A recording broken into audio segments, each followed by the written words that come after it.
looking back, I can remember going to church with my family, going to Sunday school, going to youth group, and I can even remember going on a mission trip to Costa Rica. But when I look back, I really don't think of any time that I had a real intimate relationship with Jesus and with God. I remember as a kid, I was in and out of church, different churches with family members. And I remember not really, finding a connection necessarily or understanding exactly what it was to be a Christ follower. Needless to say, when I got into my teens in college, it was easy for me to kind of stray and start following the wrong crowd, and I became the wrong crowd, more or less.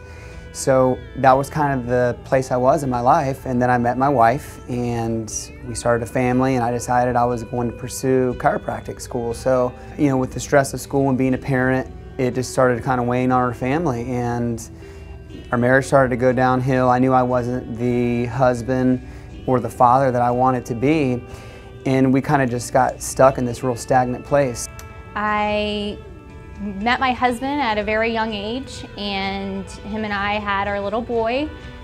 We struggled as a family. We were, constantly struggling with finances, struggling with raising him, and, our marriage was hurting for a little while, and, we were trying to seek answers in all the wrong places. So, got done with school, moved here to Jacksonville, and I think that it was probably both my wife and my thought that, once school was over, things would be less stressful, and we quickly realized that the stress really never goes away. It just kind of transfers from one thing to another. And it wasn't until a good friend of ours invited us to beach when my wife and I both said great, and I think we came in right in the beginning of either a series or two into the beginning of the Songs of Solomon series that Joby was preaching, and it just blew us away. Around that same time, my son Asher had been asking, lots of questions. We had raised him, with Bible stories and things like that, but he started to really have an interest in wanting to learn more, and it was perfect timing because we got invited to beach. Well, actually, I invited Jesus Christ into my life whenever I was in Promised Land, and if they haven't, they wanted people to invite Jesus Christ into their life, so I invited Jesus Christ into my life then.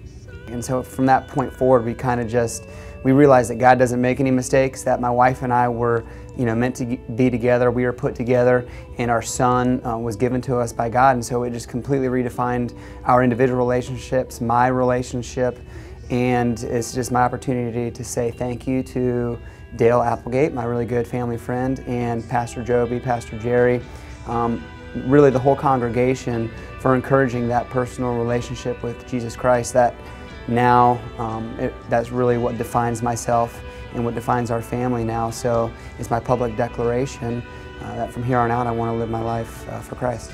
I'm here today because I want to make the next step, ready to be baptized, and proclaim to the rest of the world that I want to follow Jesus, and I want to be a disciple for Him and for His Word, so that I can, share not only with my friends and family, but, the next generation, our kids, which is the most important.